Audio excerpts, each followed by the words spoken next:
Welcome to the Ring Post Daily Half-Year Awards 2023.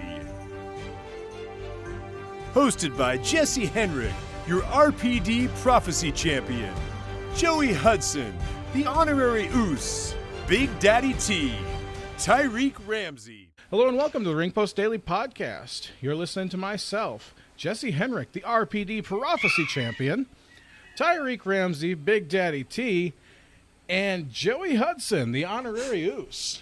Today, we have a very, very special episode. We are counting down on the Ring Post Daily Half-Year Awards for 2023. Are you boys ready? Woo! Oh yeah, I'm ready to get in it. I'm Oosie.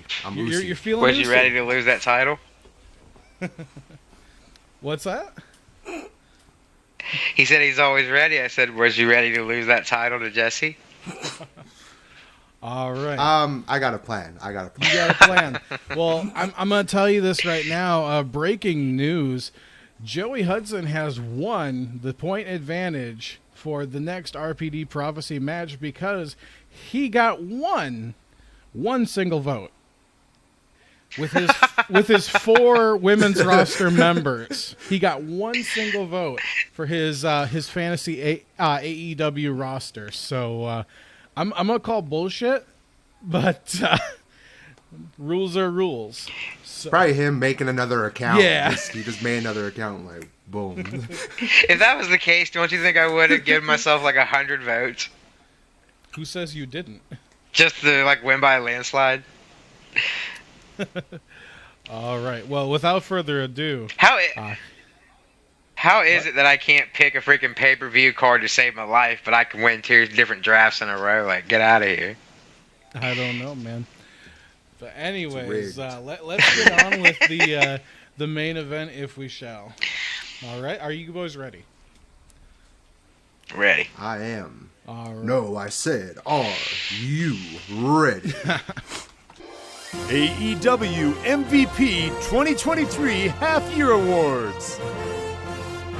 Orange Cassidy. MJF.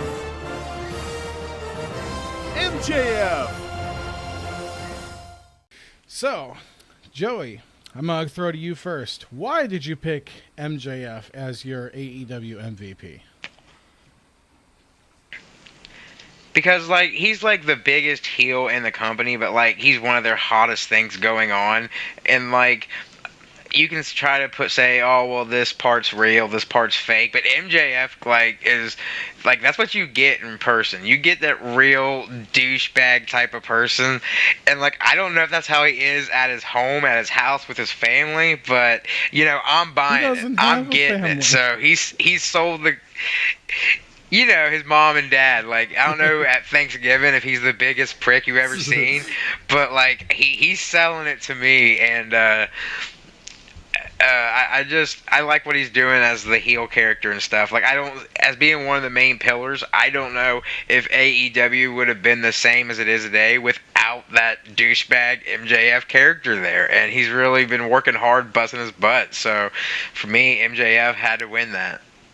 Absolutely. And he really does blur the lines. You know, you really do believe that God, he does. MJF is an absolute asshole in person. But Tyreek Ramsey... You have to admit, like, Go ahead. I was going to say, you have to admit, a lot of the stuff he says and does could never get away on WWE TV. If he ever goes to WWE and you see the MJF character on TV, a lot of people's going to say, oh, well, that's watered down MJF. No, it's PG MJF, but there's going to be a lot of blurs on your TV. I don't know if there is a PG MJF. I never want to see him go to WWE just because he would be so watered down. But Tyreek, let's I don't know if there is a you. PG version. Why did you pick MJF? With everything Joey said and just in general, just the year he's had, like he said this, of course, I believe in the medium scrum, best 4-way, best Iron Man match, best dog collar match. I mean, and I just remember last year when he left and, you know, he did his version of the pipe bomb, you could tell in AEW, like, just something was missing. And, you know, but as soon as he came back, everything, like, seems to be going up, and he's just very, very entertaining. It's just in general, like when I went to go see him live, it's like people, the crowd was kind of split, but people just couldn't wait to hear him come out and hear what he was going to say. And, nothing but pops, a lot of pops. And this new feud he's got going with Adam Cole, I'm all here for it. And he's been champion all year. That is going to be a beautiful feud. So. And the thing is, MJF, if you go back and you look at I think it was his Twitter from like 7 years ago, Adam Cole literally was one of the people that he quoted as being like his hero in wrestling. Him along with Chris Jericho and a couple others. So, I mean, he wasn't lying when he went through that promo and said, you were the guy I looked up to. No, he literally was. But, yeah, no. Yeah, it was, there was, I was just going to say that ever since Adam Cole came back, that's what I've been waiting for. I'm just like, okay, when is Adam Cole going to step to MJF? I almost thought before the Pillars came out, I thought it was going to be Adam Cole facing him at Double or Nothing, but I'm glad we got the Pillar match, and it was great. Now we can move on to him versus Adam Cole, baby. Absolutely. All right. Well, I'll tell you. I do want to say the thing that sold me.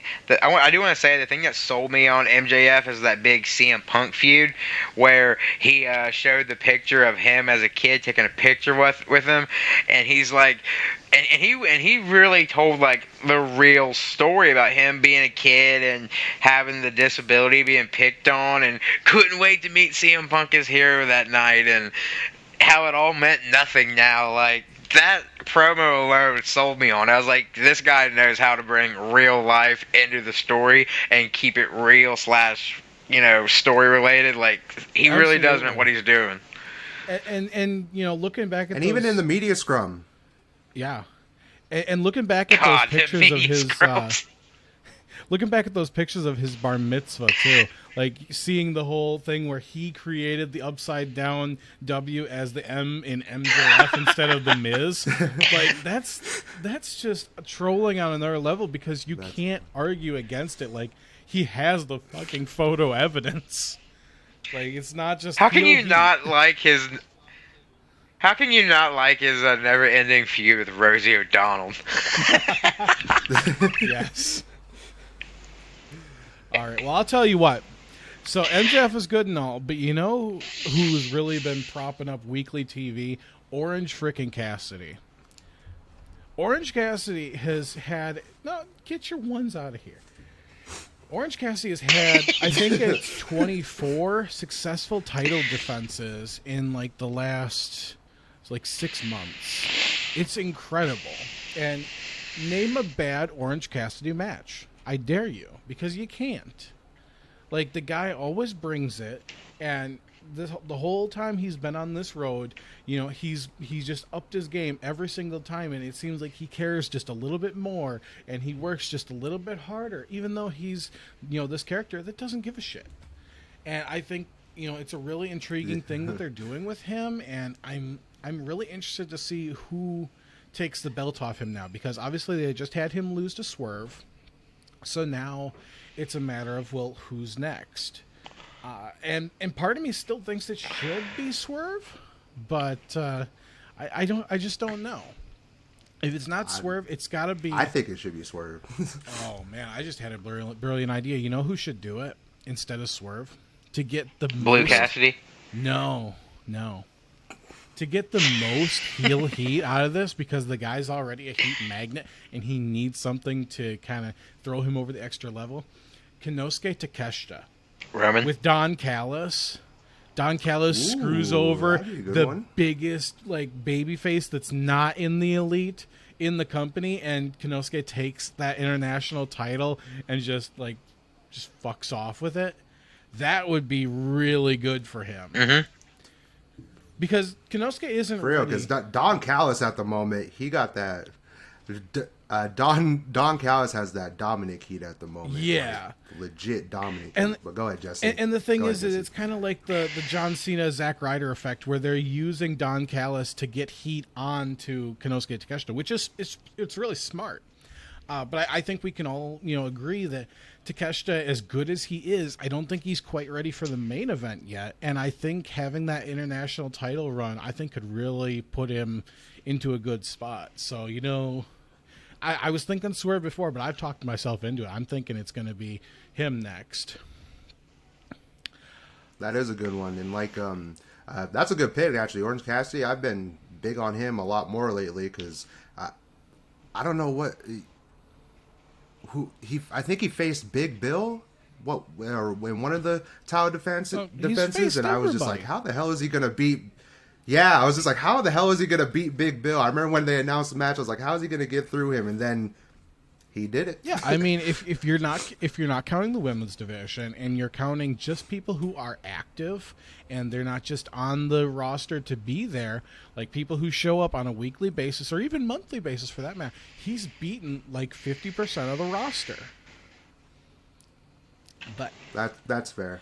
Anyways, Women's Wrestler 2023 Half Year Awards. Rhea Ripley. Rhea Ripley. Bianca Belair. all right. So Joey, or actually, let's go Ty first. Ty, why did you pick Rhea Ripley? I mean, I just seen her elevate from just not only elevate herself, but elevate the entire group of Judgment Day, and just the things she's done in this like half a year, and seeing where she was at the beginning. It's been crazy. I mean, she beat Charlotte Flair at WrestleMania. Absolutely. Not a lot of women can say that. She won the Royal Rumble. She's been doing great title defenses, and is just overall just been dominant, been doing a lot. And I think as much as big a fan I am of Bianca Belair, it's like right now Rhea's pretty dominant and pretty unstoppable at the moment. Yeah, she's just on another level.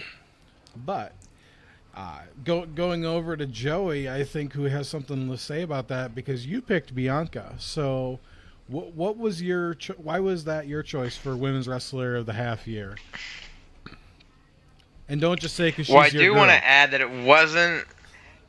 Well, she is my girl, but it wasn't an easy pick. It was really down between her and Rhea Ripley, mommy. It really was. Mommy. But God, I was so close to picking her with you guys, but my heart had to go with Bianca, because like we said before, she's like the female John Cena so far.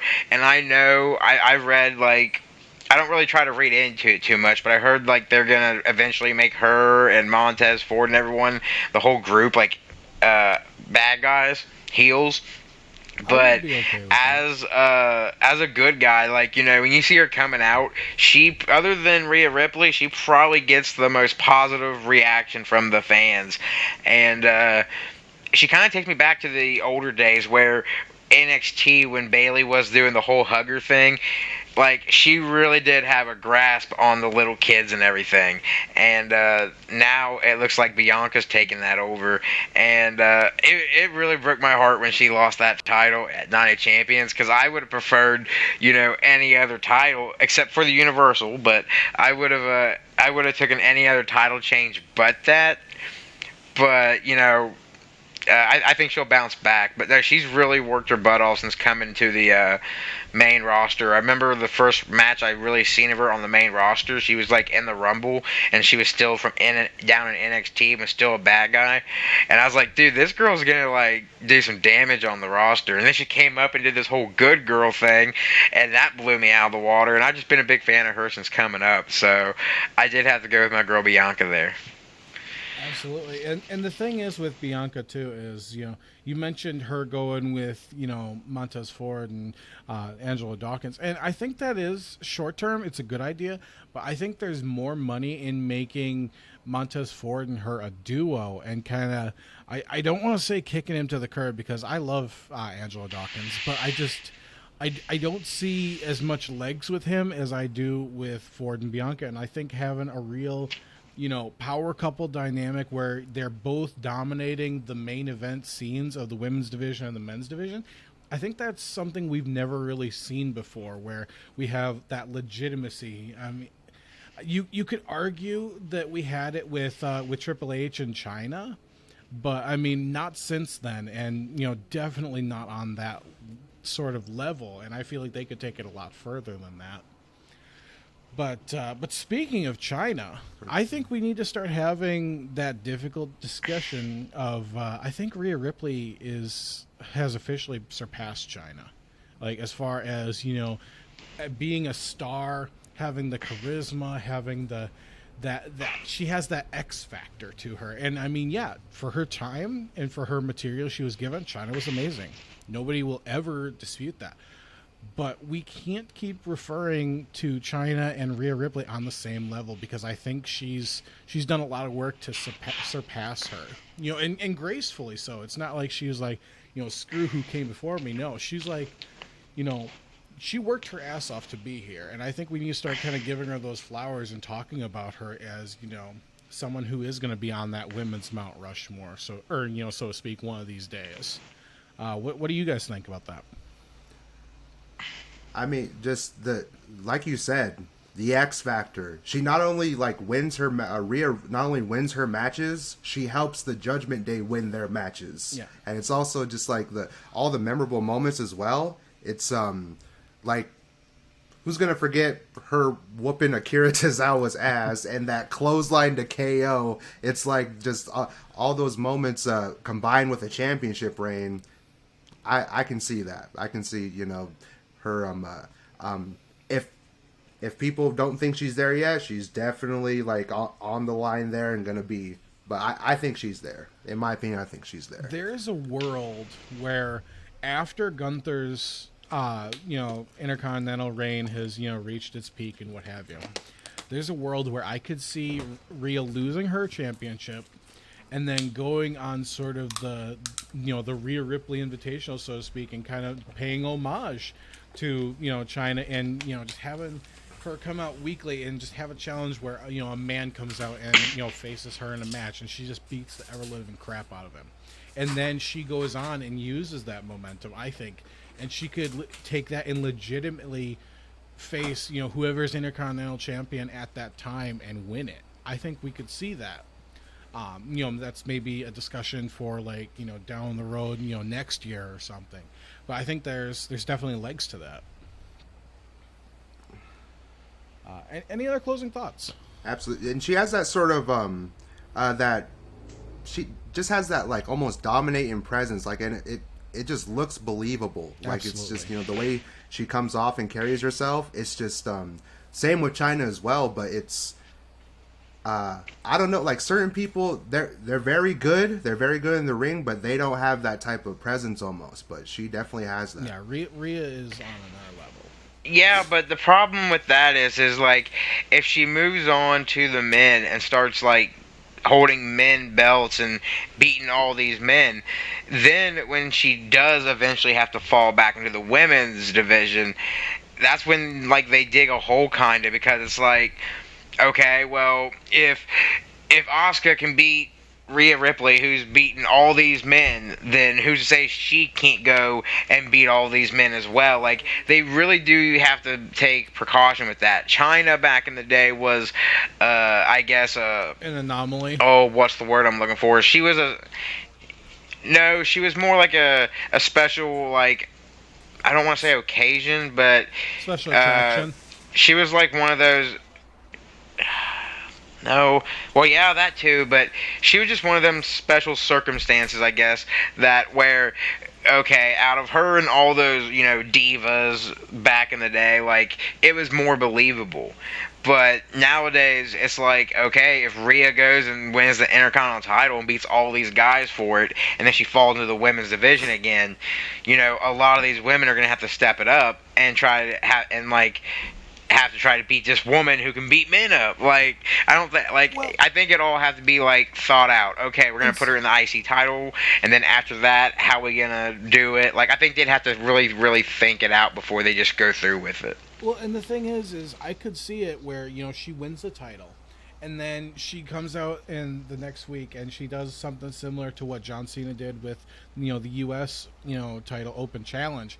And she's like, I'll defend against women, I'll defend against men.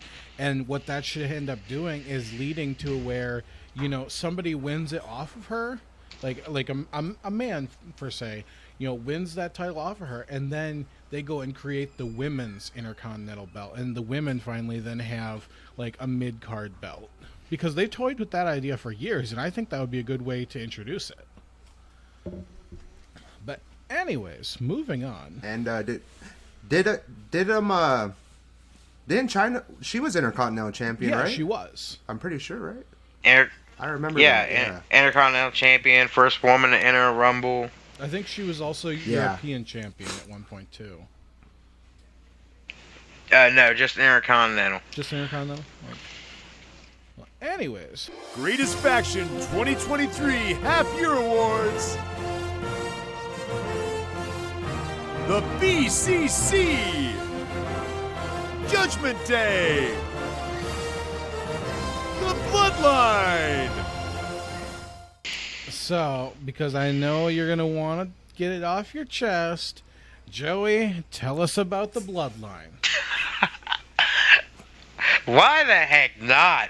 These guys have really taken what it means to be a faction and ran with it. Until lately, I understand there's some cracks and all that in there, but if you look at the Bloodline and what they've done since Roman's won the belt, since Solo's been in it, since Jimmy and especially, you got to give Sami Zayn credit, because without the honorary Uce, I think it takes a lot of comedic effect out of it and everything, but they really did resonate as a group, and I would have loved to have seen all five, or the whole group, including Sami, go longer.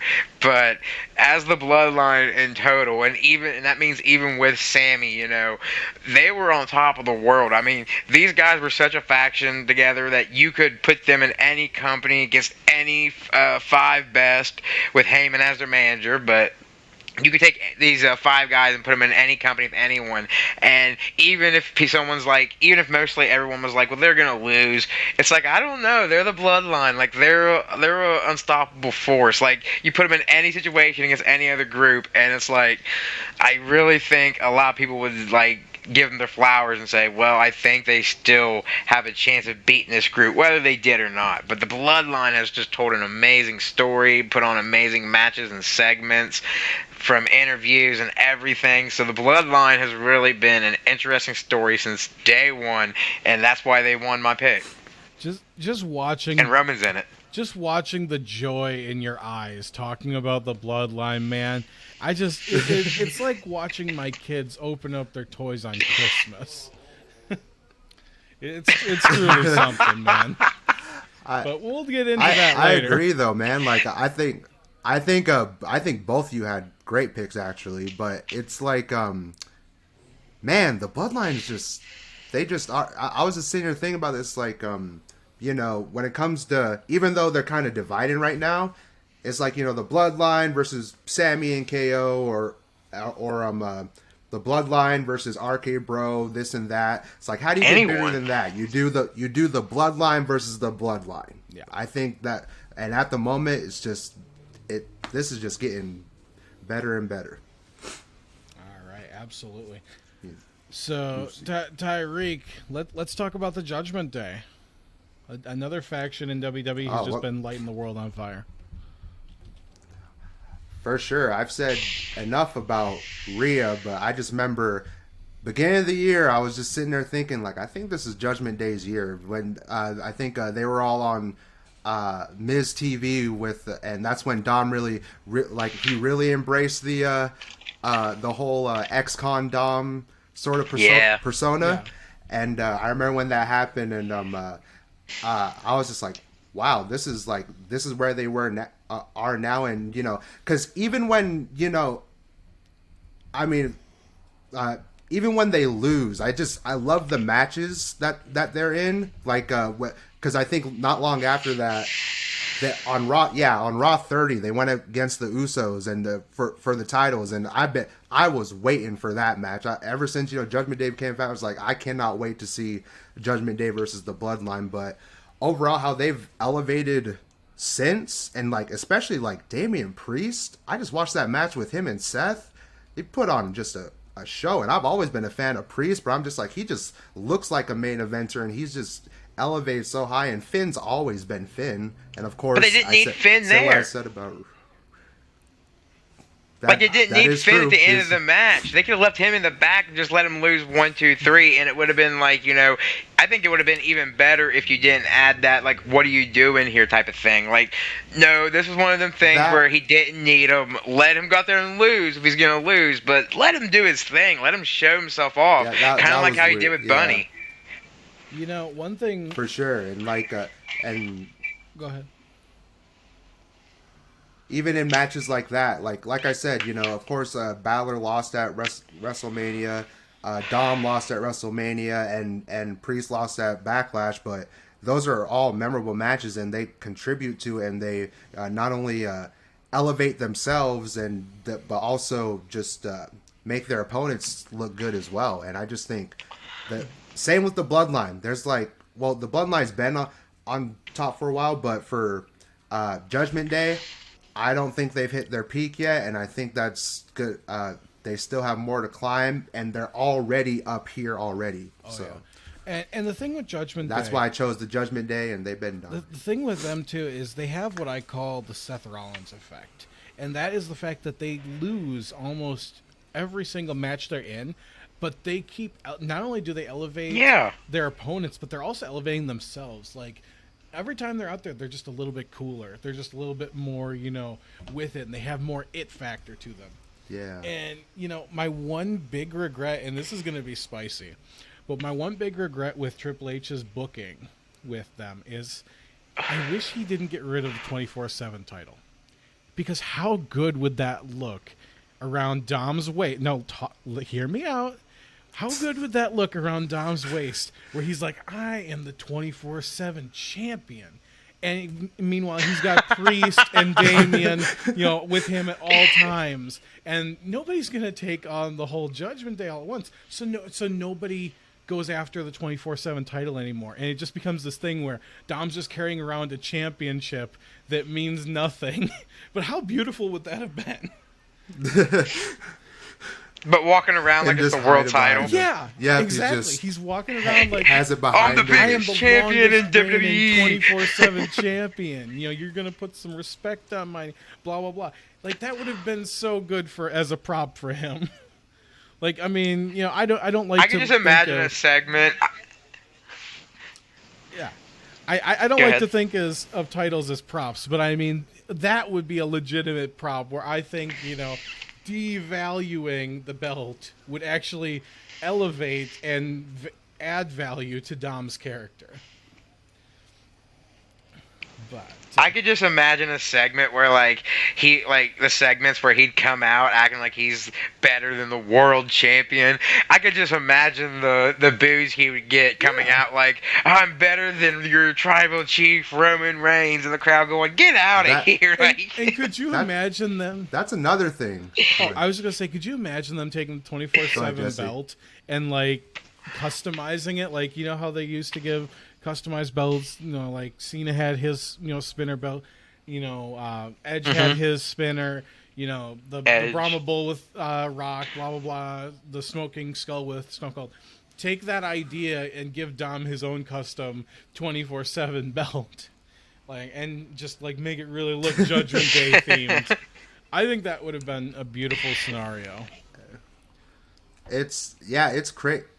It's weird. It's I appreciate Dom for getting the heat because it's like a love-hate thing. It's more of he legit I've never liked Dom, even when he was with Ray and with Ray and was tag team champions. I couldn't wait for the Usos to take their titles back in 2021. But I just remember I was just like, man, I can't wait till Dom comes out so I could boo the hell out of him. Yeah. When I went to Raw, it was like the second Raw after WrestleMania, after that Friday when he really got those boos the SmackDown after WrestleMania, and I was just like, I had never booed so loud at anybody ever. Yeah, well, and that's I cheered for him at the last event I saw him at. He came out here in Kentucky, and everyone booed him. And I was like, let's go, Dom. You done hard time. Like, I was on Dominic's side just because he's Dominic, just because he's part of the Judgment Day. Yeah. And it's really cool how, you know, Brought the BBC though. Well, I was getting to him, but just finishing off, I just wanted to say it's really cool how Dom and MJF, they're sort of two sides of the same coin, where they're the most pure heels in wrestling. Where Dom, he comes in and everybody loves to boo him because he's fun to boo. Whereas MJF comes out and they boo him because they literally hate his guts. So it's like they're two polar opposites, but they're both, like I said, they're two sides of the same coin. But getting to the BCC, And BCC is the only faction in wrestling, other than, I will say, Judgment Day, but they're the only other faction in wrestling that succeeds on their mission statement. And what that is taking people and elevating them and making them better through pain. To look at Wheeler Yuta. Wheeler Yuta was a joke before he joined, you know, the BCC. And I mean, you know, is that his fault? No. But when he joined, he became this otherworldly sort of entity where he became like this totally different wrestler. And I mean, yeah, you still see he wrestles like Wheeler Yuta, but now he's got that aggression and everything else. You look at Claudio Castagnoli, where he used to be this watered down good guy. And you know what? Now he's got this edge to him. You know, Bryan Danielson, he's always had, you know, that kind of fire in him, but this has brought out a mean streak in him. And I mean, that watching that heel turn, that was just a chef's kiss. And then of course, you know, Jon Moxley's always been insane. what can't you say about Jon Moxley? Yeah, I came very close. It's like, but I was just going to say, I came very close to saying that the Elite should be in this spot. But I didn't, because I just feel like BCC has, you know, they've had more consistency on the roster. Obviously, they didn't have to take a, you know, month or two sabbatical because of some idiot. And then, you know, they've been so consistent, so good. How can you not take the BCC?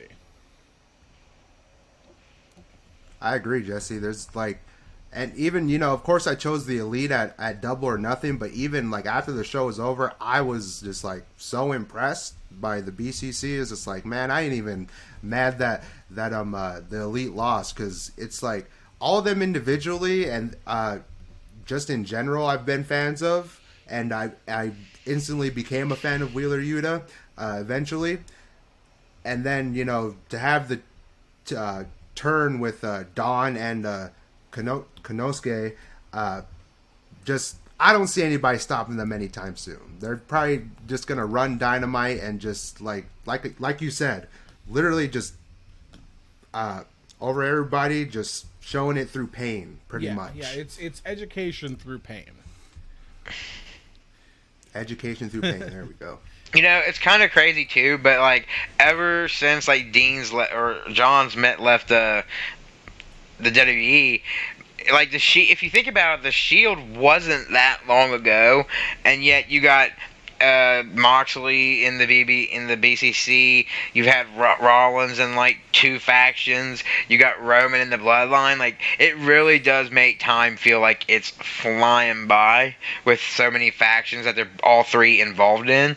But really, it's not been that long since the Shield's like been gone. Like, I'd say maybe 2017 or 18 or like that, but that's still not that far away from here. Well, it was, like where we're at now, but just the groups they're in makes it feel forever it was ago. 2019, I think, where they were last kind of seen together, where Roman did his, you know, farewell sort of thing, because he had, you know, the leukemia came back, and then that was the same night that that Moxley turned on Rollins.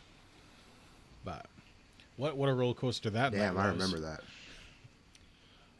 But it feels like forever ago, but it really wasn't that long ago. Yeah. But anyways, so on to our next. Greatest Feud 2023 Half Year Awards. Sami Zayn vs. Roman Reigns. Zayn and Owens vs. the Bloodline. Zayn and Owens vs. the Bloodline. All right. So, Greatest Feud. I'm going to tell you guys why I picked Sami Zayn and versus Roman Reigns instead of doing Zayn and Owens versus the Bloodline. Because while the Bloodline members and while Owens himself have been great supporting actors, I feel like the total main attraction here has always been, Reigns versus Zayn. And, I mean, just going from, the turn at in January at Royal Rumble by Sami, that chair shot heard around the world, to going to Elimination Chamber and having, a whole entire country behind Sami Zayn, and you don't see that in sports, in any other sport except for maybe soccer sometimes. But just having an entire country behind a single person, to then going and fast forwarding, and we go to Night of Champions of Saudi Arabia, and again you see this entire nation, it seems like, that's behind Zayn. It's really so interesting and intrinsic to see how Roman has kind of elevated Sami. And I mean, don't get me wrong, Sami has done an amazing amount of work by himself, but just their feud has been so brutal and beautiful at the same time, and I just there hasn't been anything like it in wrestling since, I mean, we could go back and I would say we haven't seen something like that since like Stone Cold and McMahon, like that brutal hatred towards each other. Or maybe I think if you want to go a little more recently, maybe like CM Punk Cena, like that feud. But I mean, they took it even further than that. But what are you guys' thoughts?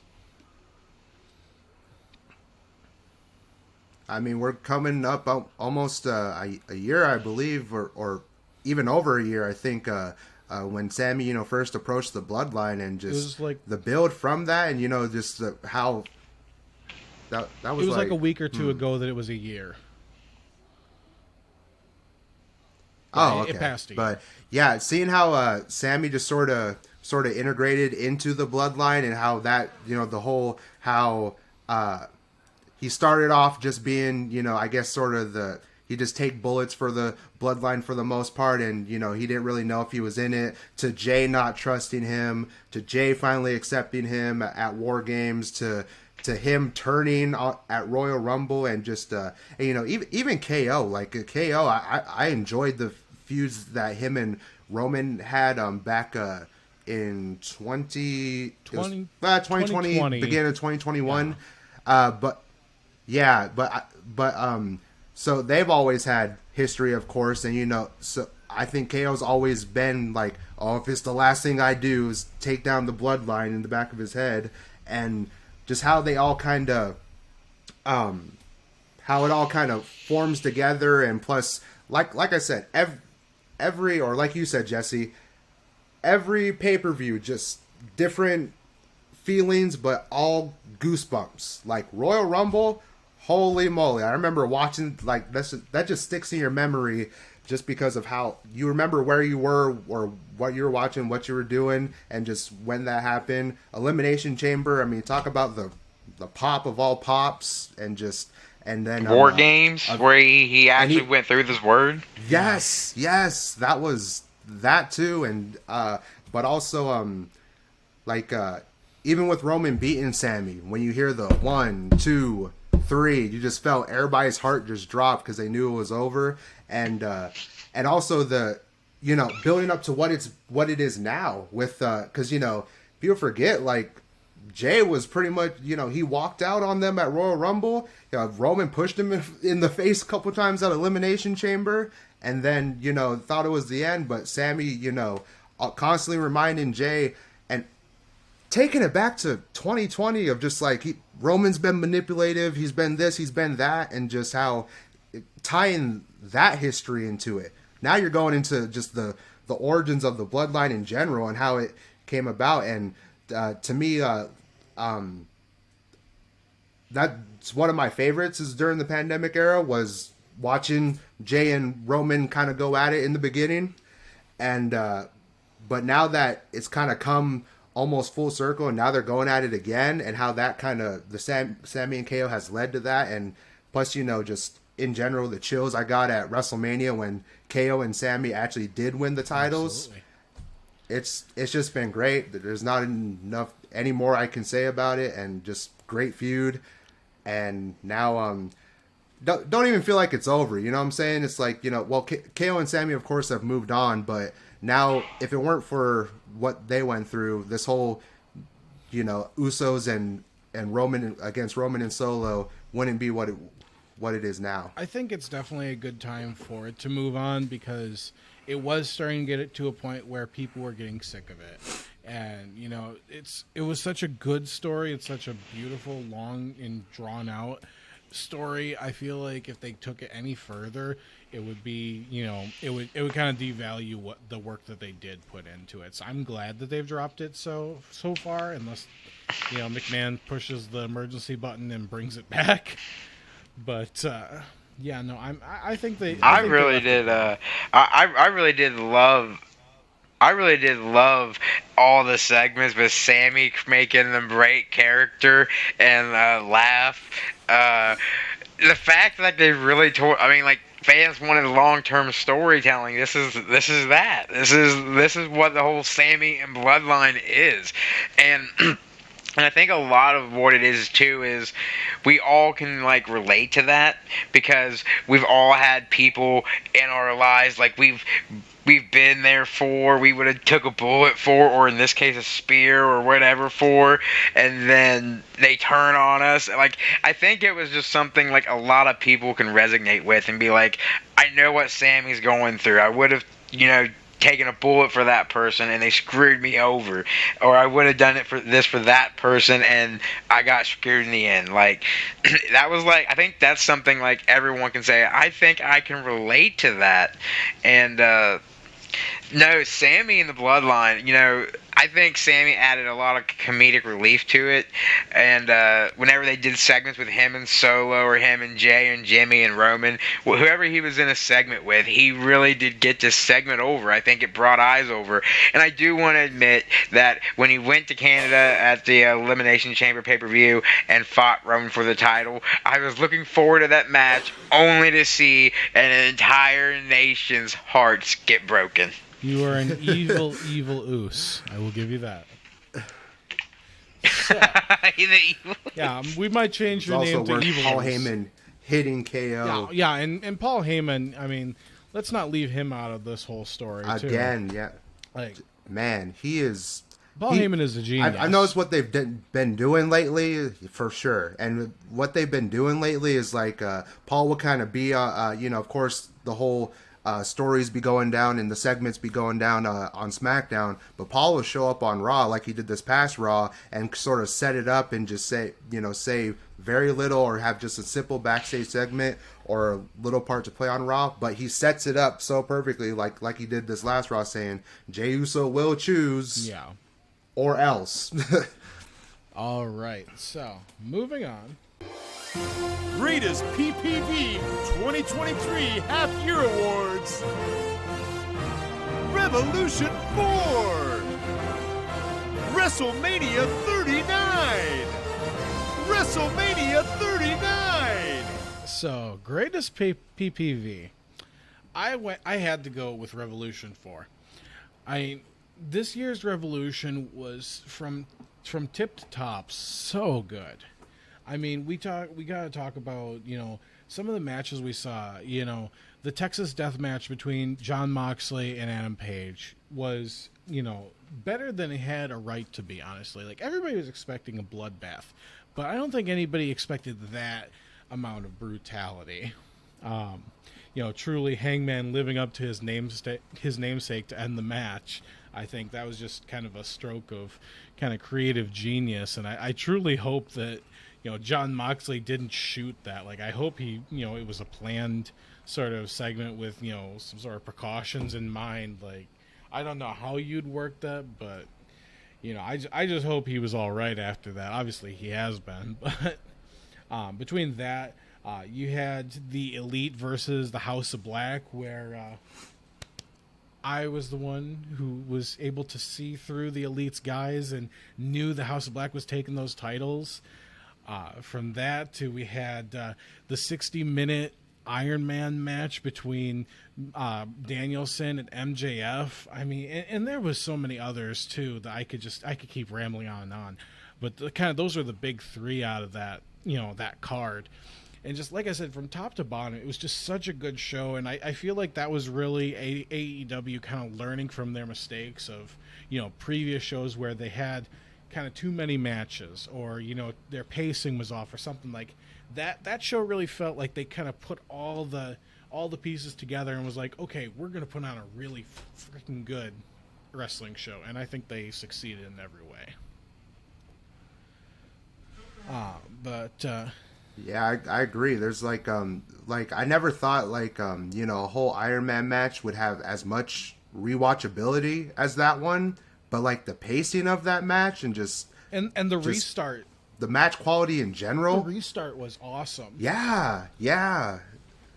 It was just, you know, just so memorable. Like I said, don't forget where you were. I remember, you know, I was champion at the time, and I was at work, and that match I'd keep the side. That match had you on the end of your seat, because if Brian won, because even though we both picked MJF, it did. We if he'd won, I would have ended up winning, because that was your super PAC, wasn't it?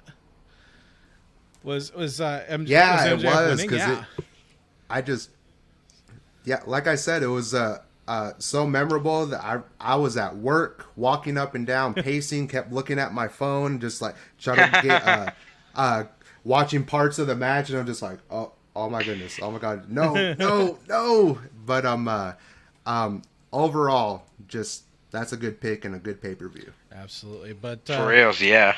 Ty, why don't you tell us a little bit about WrestleMania 39? What made it so special for you? I mean, WrestleMania has always just been memorable over the years, but I think they've definitely, like, ever since, like, it seems like since, like, 2020 or something, because obviously 2020, nobody really wants to remember that at all. But ever since then, they've been trying to step up their game. I thought about going back and watching the 2020 WrestleMania just to kind of, you know, put myself into Bizarro world for a minute. Yeah.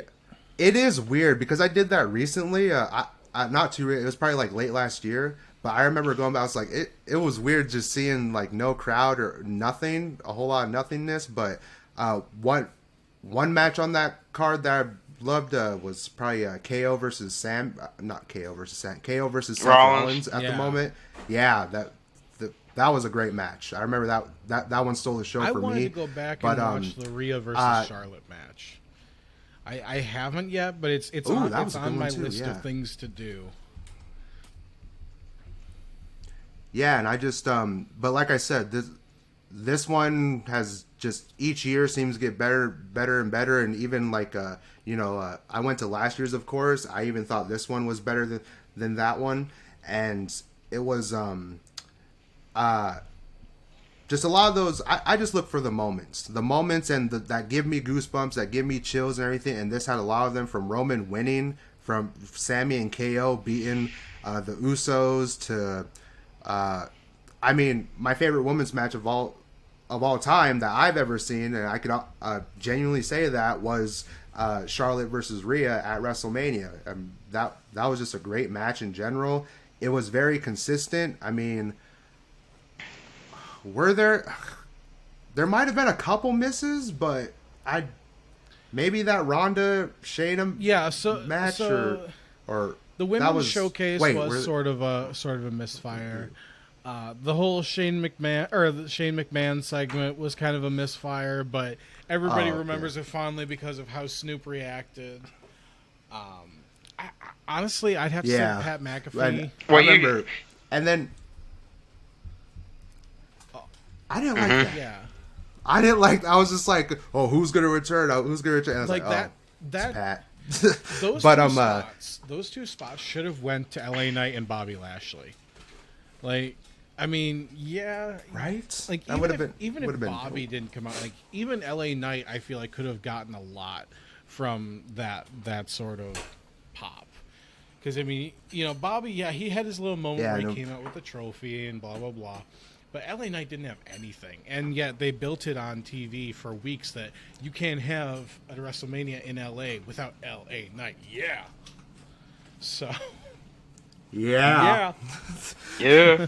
Yeah, Jesse, But, you should be able to go back and watch that match and cross it off your to-do list now that you've beaten Jesse for his title, and you can mark that off your to-do list. I have to ask. You know, I remember seeing a couple weeks ago though. What?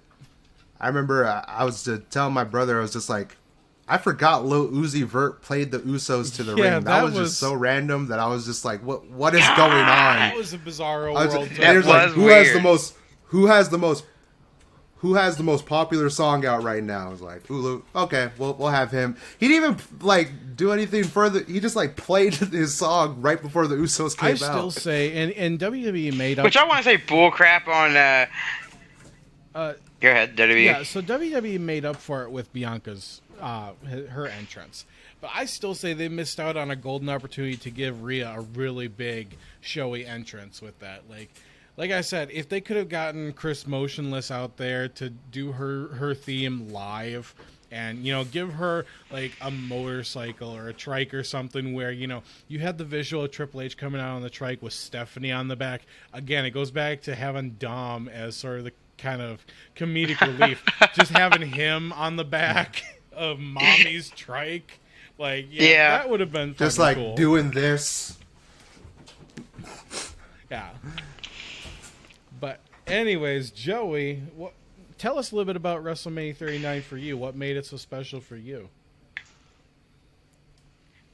I enjoyed all the matches, but one thing that made it really special for me was they really made it look like Cody was gonna defeat Roman, and I was like maybe the only one in the world at that time like, no, my tribal chief's gotta win, and everyone was like, no, Cody's gonna win, but Roman ended up winning and retaining his title.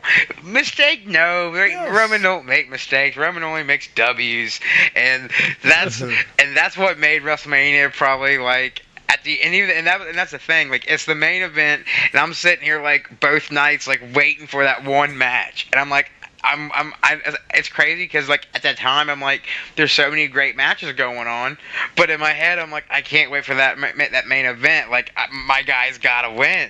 Like, if he doesn't, like it all comes to an end here tomorrow night or here tonight, and it looked like Cody, like the story was just written out beautifully. Where if Cody would have won, it would have been, a happy ending, telling story. But like, it's like I just felt like the whole world was on Cody's side, and I was just one of maybe a handful of people that was on Roman's side. And when Roman won, I could finally breathe. I could finally go to sleep that night and not be paranoid. Well, we all know. I agree, Joey. Like, literally, as big of a Roman fan I am, they had me hooked to the point where I wanted Cody to win, and I still kind of do. But it was like it was like I said, that chills of just like, no, he just retained again. The only thing that upsets me. Yeah, I could go to bed that night and relax. The only thing that upsets me about that whole situation, other than the fact that Cody should have won it, because they could do all the stuff that they're doing currently with Roman without titles. But the only thing that really irks me is the fact that, Solo was thrown out by the official, and then he just comes back, and there's no repercussions or nothing. Like, on the next night on Raw, like, they could have suspended him or something and been like, you went against the official, you were thrown out, blah, blah, blah. Like, there should have been some sort of follow-up. And, I mean, that could have helped build Solo up a little bit more. But moving on. But that's why I picked it, because I really did see. That's why I picked it, though. I really did think I was going to see the end of it, although I was hoping and praying that I wasn't. And then when I didn't see the end of the reign, I was like, thank you, God. Moving on. Tag Team Wrestlers 2023 Half Year Awards. FTR, the Usos, the Usos. So I went with FTR, and it's a very simple reason, because not only are they the most, like, athletically gifted as far as like pure wrestlers go in the scene right now, but also all the work that they did last year to set up this year, losing all three of their titles, having the Guns kind of send them packing, blah blah blah, then they come back and it's their careers versus the titles.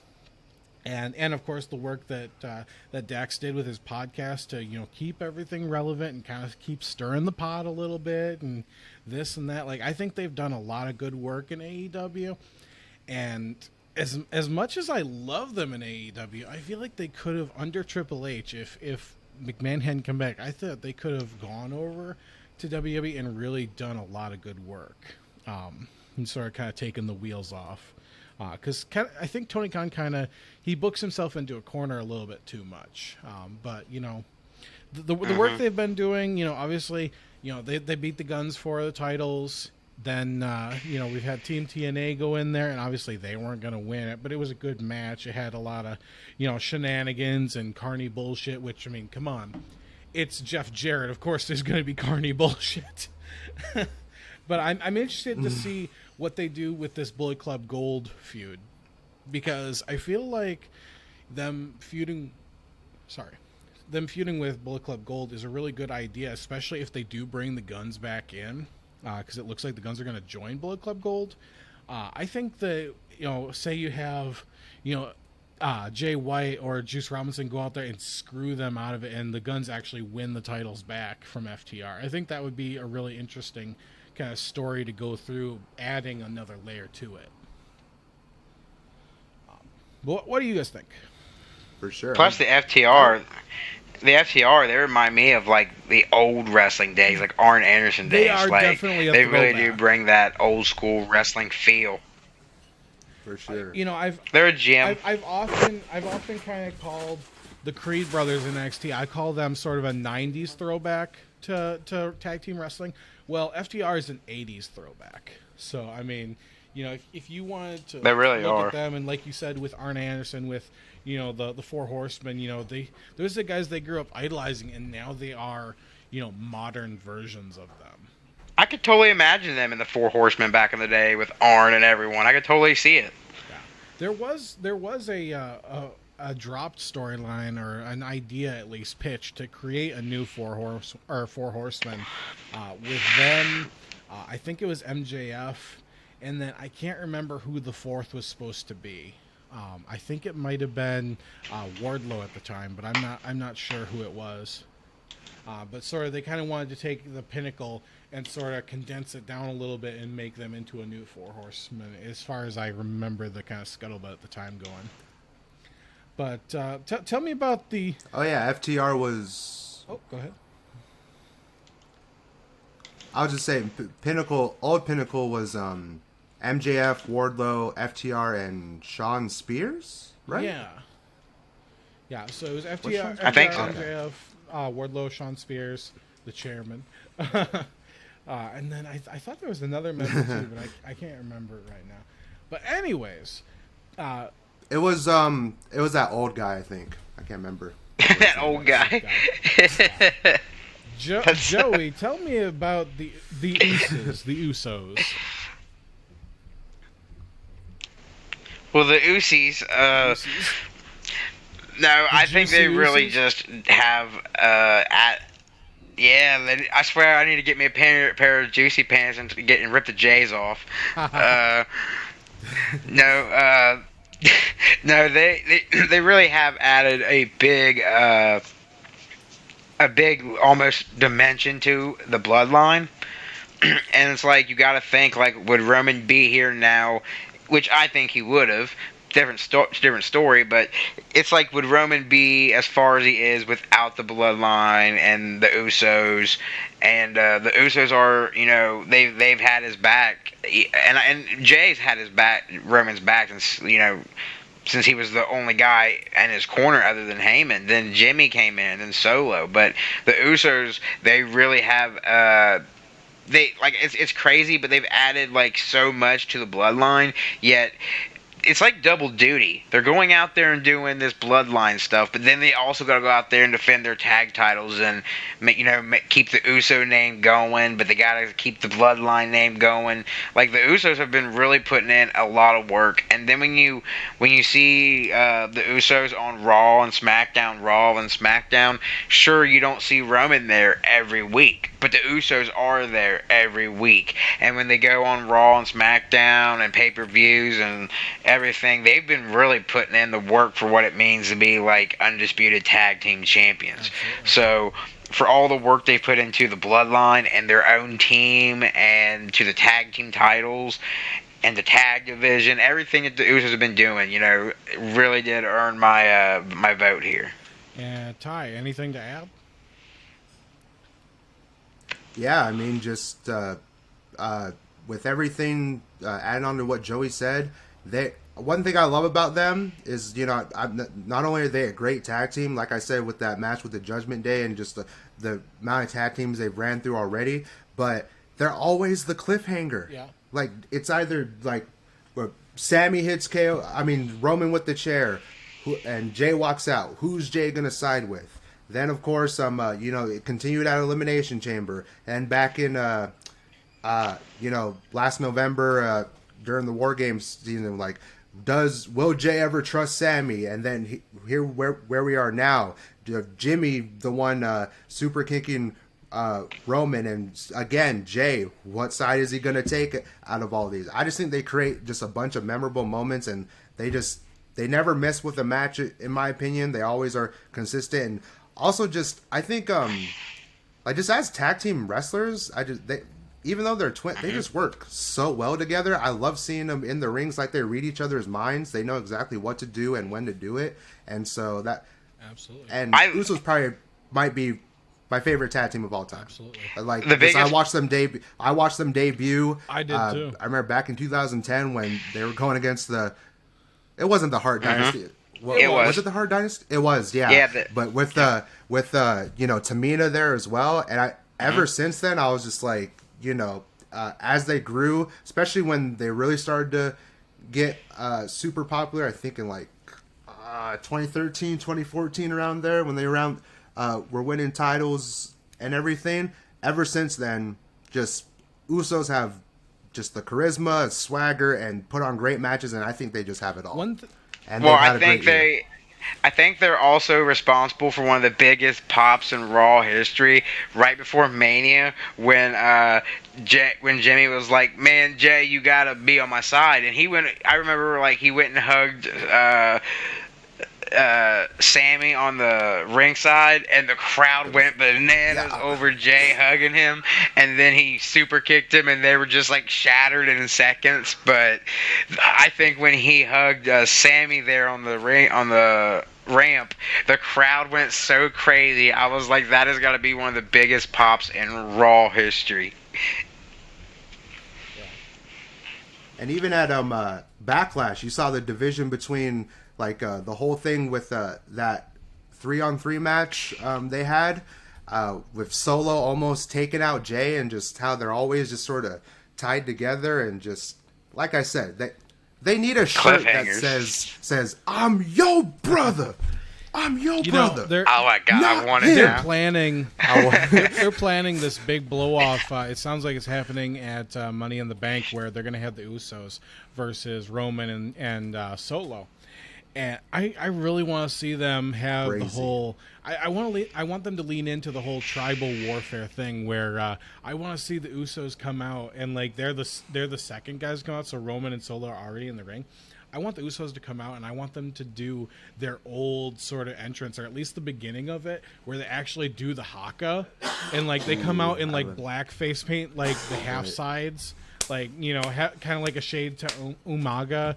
I think that'd be really cool, and it would be really dynamic for them to come out and be like, no, this is, yeah, where they laid the pyro, and, it really gives it that big fight feel of the tribal warfare. Like, this is the fight for the island, so to speak, the island of relevancy.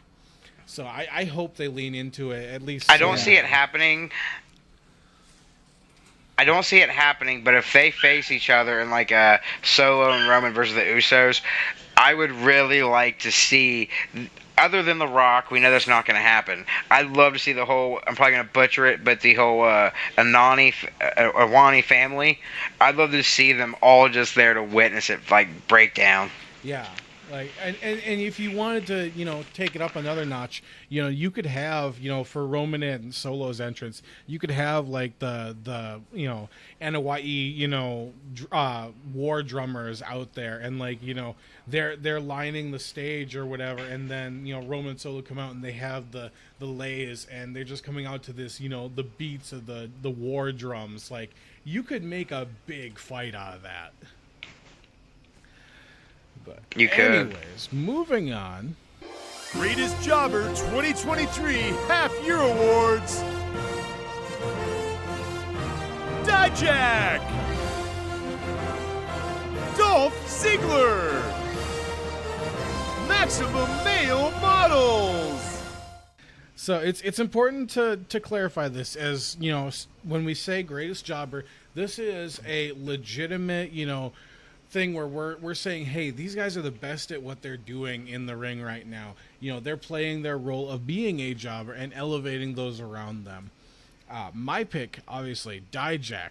Oh my God, the guys he's elevated, whether it was Wes Lee, whether it was Ilya Dragunov. I think he had a reoccurring thing going on with Axiom at one time. I think he was into it with JD McDonough at one time. Like, so many people were elevated and continue to be elevated by Dijak.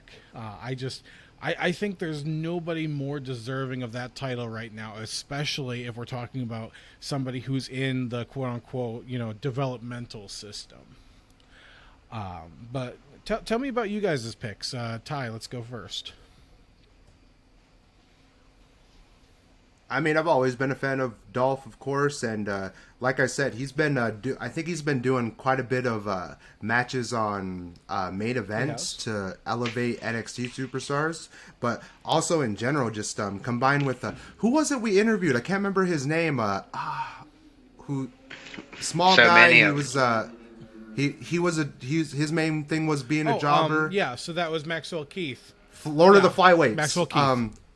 Yeah, Lord of the Flyweights. Wrestling in New York. But anyway, how he was talking about how he was talking about how important selling is. I mean, who's better at selling than Dolph Ziggler? Like, he can make any move look good, and plus just in general, I think Dolph is one of those people who can work with anybody, and even if he does lose, he still is able to make them look good and make them come off as a legit superstar. And that's why I think a lot of times when the NXT guys do come up to the main roster, they're placed with him, or well, of course they're placed with many. There's quite Miz a few people and Dolph are the who, two work usually them, that get the new guys. Yeah, and it's just like and because they see those two are my childhood, man. I swear I used to hate both of them, but because they've been in there for so long, they're kind of like Natalia, to where they're legitimate, like they're well known, and if the NXT guy comes up and they saying I beat the Miz or I beat Dolph Ziggler is like a big thing at this point with the careers they've had and the accomplishments they've done. Absolutely. So Dolph's always been my favorite. He's been great, and even went back to with last year him going back to NXT and winning the NXT title, but then losing it. I mean, he knows how to do it. Joey, tell me about Maximum Male Models. You're gonna have to sell this one to me. Well, first off, I did not expect this award to be all for a jobber who's doing their job and jobbing. I really didn't expect that's what we were judging on, so I went a completely different way. But so are you telling me when it comes to the Maximum Male Models, is that what you're telling me? I picked them because what the F is going on? Like, I don't get it. Maybe with LA Knight before he came back as LA Knight, like, sure, maybe they could have done something, No. but like, these guys are. I don't know. I've not seen the guys win a match. I've not seen them do I don't think I've anything seen but it. job. And when we brought up the Jobber Award, I was like, Maximum Male Models. They're doing I mean, I guess they are doing their job. They're jobbing the hell out of the shows every night. So you're Like, telling me that I you want to see them. You're telling me you wielded your power incorrectly. Is that what you're telling me? I think I misunderstood what we were judging on, because I really did pick them because, like, I want them to get W's like everybody else, but god dang, like, this is like a mistake. This is just something that This should ain't not it. have happened. This ain't it. Like, this is something that should have not have happened. And the thing is, Oh they my just god, lost like, this Maxine is something that should have Dupree not have happened. Like, to Alpha Academy. And the thing is a lot. I mean, Right? jeez. What are they Nobody gonna do knows, now? like. Even when you're not wrestling, you're The losing. thing is on screen, nobody knows why they did this, and you have to have been paying attention on Twitter where they like kicked Maxine out on her birthday. But if you just like look at the forums and you like, you're talking about it live with people don't understand why Maxine is with Alpha Academy now and not Maxine. Like, everybody thinks that she left them. No, they kicked her out. But. Like, dude, like I said, I think this was one of Vince McMahon's last ideas before Triple H took over. I really think it was Vince McMahon's idea. But I've always been a big Vince McMahon lover. I've always had his back. But I was like, what the hell is Vince thinking? He really is out of touch. You can do so many model-type characters. This is not it. This is not it. And so that's why they won my Jobber of the Year award, because that's all Jobber of I've the seen half them year. do since coming in as a trio is job. They've earned Jobber of the Century to me, because that's all they do is job. They don't win. Like, it's so mind-blowing. I hate to say they're losers, but when you look at the winners and losers, like, I'm glad WWE doesn't do what AEW. I'm glad WWE does not do what AEW does, and that's winner and wins and losses, because they shouldn't even put that up for the Maximum Male Models. It's all loss. Like, it just drives me crazy. Two of these guys deserve better, and I just don't see them getting They are it. sort of a 2023 version of what Serpentica was for AEW in 2021, 2022, where they lose every single God match. dang, dude. But I'm just not impressed by it. That's my thing. I'm not impressed. Let them do their own thing at this point, and let them become something better. well, Me neither, because I remember at first when all this went down, I was like, okay, I'm gonna see where this goes, and I'm gonna see where it's better. And I was kind of liking the when Knight was going Max Dupree, but then Yeah! once I saw that whole beach model walk or whatever, I was like, No, okay, it was- I'm over it, because I was really into when Mansoor was working with Ali. I was actually really enjoying what they were liked doing that. there, and I thought they could be a great tag team. And same with when Mace was in Retribution with Ali. I also liked that as well. So I was just like, okay, I want to hope these guys do the best and see what they're gonna do. But then I was like, I gave y'all a chance, but I'm not into it. all right, well, moving on. Greatest Rookie 2023 Half Year Awards. Billy Starks. Action Andretti. Bronson Reed. Once again, Joey, you have some splaining to do. Because Bronson Reed is far Okay. from a rookie, my friend. Like, he might be new to the main roster. Okay, he and might did be he new to on the- Raw. Yeah, well, I think in WWE at least, he's on the main roster, he's a rookie. But I think ever since he came in, he's just been he's been one of those guys to watch for. I really did think at one point he was gonna win the U.S. title, like from Theory and Lashley, I think it was, or something. Yeah. But no, like this is a guy that you're looking at now and thinking, oh, they're gonna waste their time with him. But a lot of people might think that, but I think he's one of those guys, like, because you got to think, WWE doesn't have, the Kanes and Undertakers and the Big Show. They don't really have those big boy figures that much anymore. No. And now it's like Omos and Braun Strowman. And I think he's one of those guys that are, he can be one of their big monstrous type guys if they play their cards right.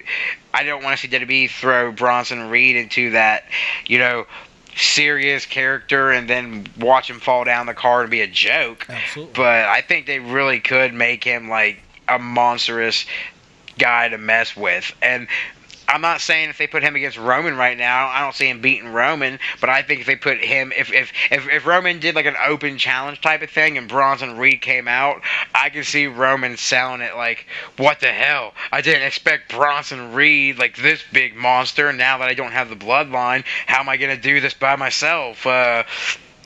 I can see him being a serious championship competitor one day, but he's a guy to look out for. So that's why I picked Rookie of the Year or Rookie of half the year, because I think right now I'm picking him as Rookie of half the year. I think and give him another half a year, and I think we'll be looking at him as a main event player. That's why I picked him. Okay, you've sold me enough on that.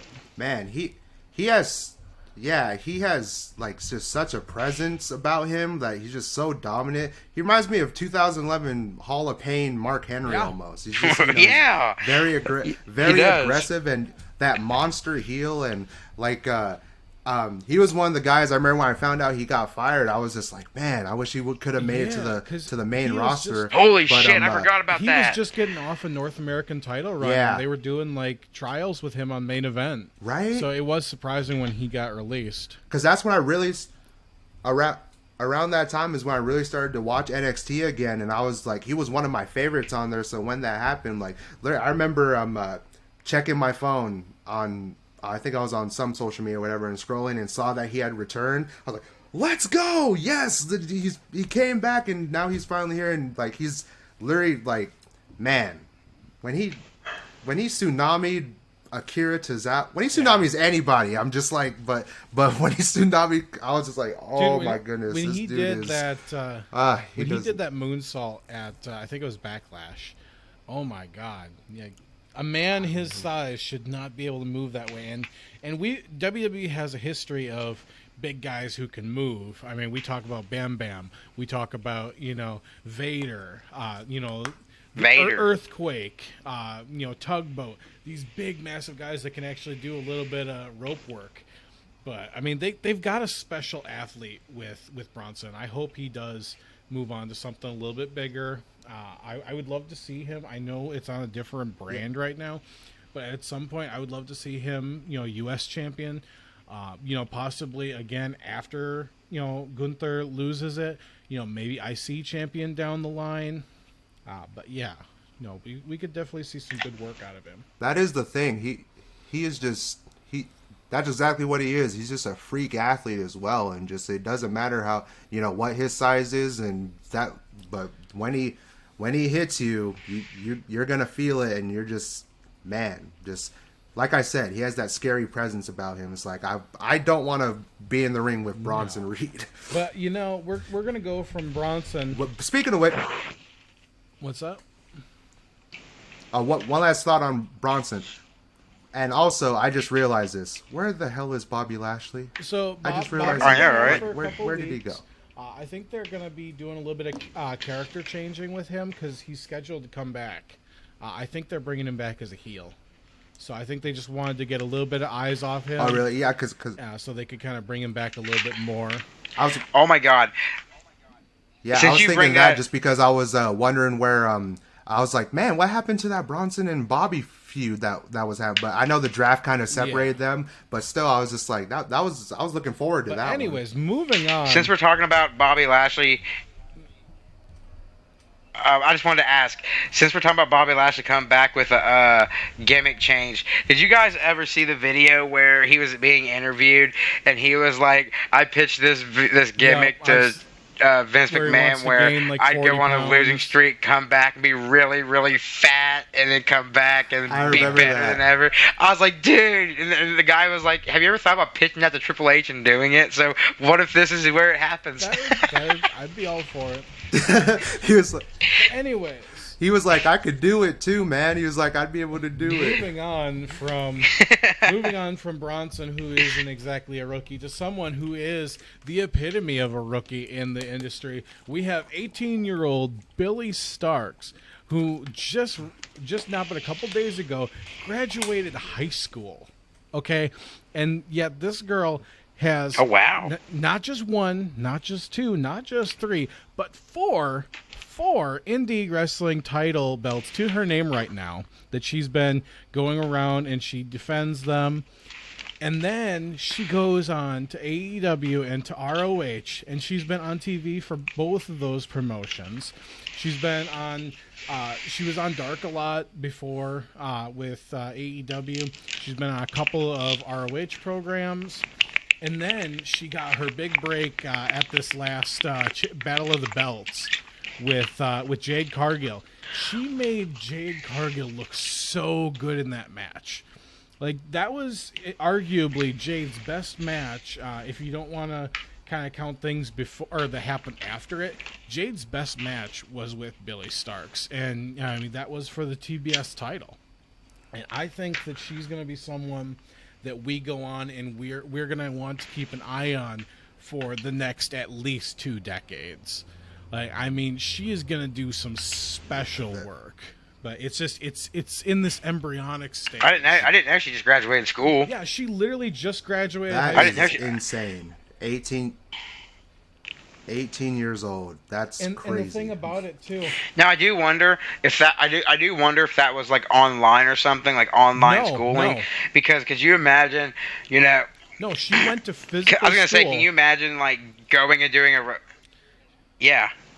And That's what I'm saying. Like, can you imagine going to wrestle and win a big championship on Sunday or Saturday, and then Monday going to school and, dude, I saw you on pay-per-view. Like, that was awesome. Yeah. Like, coolest kid in school award goes to who? and the, It's like Spider-Man going yeah, to school. yeah, it really is. It is, yeah. And the thing about Great it, comparison. too, is, her parents put it in, sort of the agreement with her, so to speak, that, the wrestling couldn't get in the way of her schooling. And then now that she's graduated, she went on to talk about like what her next plans are, and she's actually going to go to online college, and she wants to get a 2-year degree or something in business or something like that. But she's gonna keep wrestling full time while she's going. Well, good to for her. college. So I mean, this girl's got a head on her shoulders. That also has to, like, we always ask our guest on here, like, for advice and stuff, and that makes me like, the next time I read a story or something and I hear a wrestler say, "Oh, it was too hard," look what this girl's doing. Oh yeah. If she can do everything she's doing and all you have to do is focus on your wrestling, don't say you can't do it, because this girl is showing you it can be done plus some. So good for her. Absolutely. But Tyreek, we go to you. Action Andretti was your pick. Tell us a little bit about him. I mean, just based off of just one win, that first win on Jericho. I remember I'd even wasn't even watching Dynamite Live. I seen that Chris Jericho lost to. I was just like, to who? Action Andretti. Who is that? And then I watched the match. Jaw just dropped. I was just like, okay, that was a win. And because I was sitting there thinking, oh, he probably rolled him up. Somebody probably distracted Jericho or something went down, and Jericho ended up losing. But the pop he got combined with just the way he won, and he won clean, and just it looked believable. That's why I chose Action Andretti as my rookie of the year. They're not doing a lot with him right now, but I want to kind of go back to the idea I pitched for him at our AEW fantasy draft. I think they should pair him with like a Matt Sydal, somebody who's been in the industry for a couple, probably 20 years now at this point. and put them on ROH, have them fighting for the ROH tag titles. Like, I think that would be a really good spot for him to kind of be under the learning tree and kind of learn his craft. Because I mean, the kid, he's still young, but sure. I mean, I think he could really learn some stuff. You guys watch AEW more than me, and I don't really remember his name. And it sucks because I just became a big fan of his, like, over the past year. Do you remember that guy who looked like Chris Jericho almost from Ring of Honor? And he was like, and he came out with those, what they call the boys, and they were fanning him. God, Dalton what's his Castle. name? I don't know why you say he looks like just Jericho, though, but... When I saw him and Jericho on an AEW Dynamite one time, I just saw some comparisons. But I really learned him from AEW. I remember seeing that one promo where he was like, "My heart beats when these lights go out." Dude, I was like, okay, I like this guy. And I went back and watched some matches of his with Cody Rhodes and stuff. And I just want to point out, like, dude, I like him. He's pretty cool. He's a good artist. Like, he does a lot of good artwork. So I don't know why that came up, but we were talking about AEW and a lot of them guys, and he was like that for me. How this guy was with Tyreek. I watched him. I was like, who is this guy? And then I was like, oh wow, he's Dalton Castle. He's actually a good wrestler. Yeah, so I understand where he's coming from. He is pretty sweet. But moving on. WWE MVP 2023 Half Year Awards. Judgment Day. Cody Rhodes, Roman Reigns. Now, I wanted to pitch to you guys an idea to take a drink every time Joey says "my tribal chief" or something like that. But then I figured we'd be too inebriated. Good thing we're not doing shots. Yeah, I figured we'd be too inebriated to do the pod. So, Joey, let's just get it out of the way. Rip the Band-Aid off. Why the hell did you choose Roman Reigns again to be in your spot for WWE MVP? Because if Roman Reigns isn't in your, at least if Roman Reigns isn't in your opinion one of your picks to be an MVP, most valuable player of the game, then you obviously don't know your wrestling. Like, yeah, you might not pick him as your MVP, but if he ain't in your thought process when them gears are turning, like, who is my MVP? Well, I want to say this guy, but it could be Roman or it could be this. If Roman's not up there, then what have you been watching? This is Roman Reigns, the tribal chief. Take a shot if you're watching, but this is Roman Reigns, the most valuable player in WWE today, the most valuable champion WWE's had in a decade, probably longer than that. I mean, 1,000 days as champion. If that doesn't scream MVP right there, I don't know what does. He's more of an MVP than MVP is. That's how big of an MVP he is to me. He's more of an MVP than Montel Vontavious Porter is, and his initials is MVP. It's Roman freaking Reigns, tribal chief, head of the table. That is MVP for me, and that's all I can say. One's in the air like I just don't care. All right. Well, I'll tell you why I picked Judgment Day. Because Judgment Day run Raw. Like, they say that they come out every week and they make that claim. But how can you argue with them, man? They average 2 segments like per Raw, and I'm not talking like backstage segments. Like, that's on top. Really? Like, I'm talking, they at least usually have a segment for Rhea and Dom, but then they also have something going on with Finn or something going on with Priest or sometimes both. And so, I mean, they're averaging 2 to 3. And then maybe a match. Well, I'm talking like, matches. So, I mean, they're having 2 to 3 matches per Raw for the group, and then you're talking like usually like 2 backstage segments or like, a segment and then, like a promo in the ring. Like, I mean, there's probably a good solid 40 minutes of actual like Raw that's dedicated to the Judgment Day every week. And when you have a show that's 3 hours long, like, that's such a welcome thing to actually see something that it's got substance and they don't feel stale. So that's why I picked Judgment Day for my WWE MVP.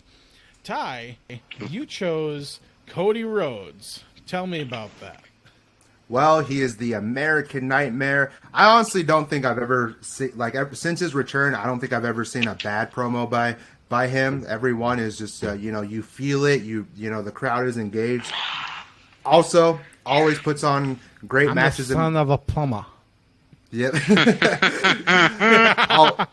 He's just always been just sort of had a presence and always puts on quality matches. I do see him as being a champion very soon. I don't know how soon, but I just see it happening. But I think the plan is still WrestleMania 40. Honestly. Yeah. What, him and Roman? That's where he takes down Roman. Yeah, I think that's finally Don't say that. Ends. Don't say that. It's gonna happen. It's gonna happen. Because they're talking right now. They're talking that they're gonna have Cody at SummerSlam with Brock to do the big blow off match, and I'm willing to bet Cody is gonna get kayfabe injured or something, where he's out for a little while to kind of take off some of that time where we don't have to see him, kind of making the absence, make the heart grow fonder type thing. And then, when WrestleMania season comes around at the Rumble again, I'm not going to say he's winning the Rumble, or maybe he does. Wait, maybe he but he would have to. Roman's always the main event of WrestleMania. He would have to win the Rumble. Right.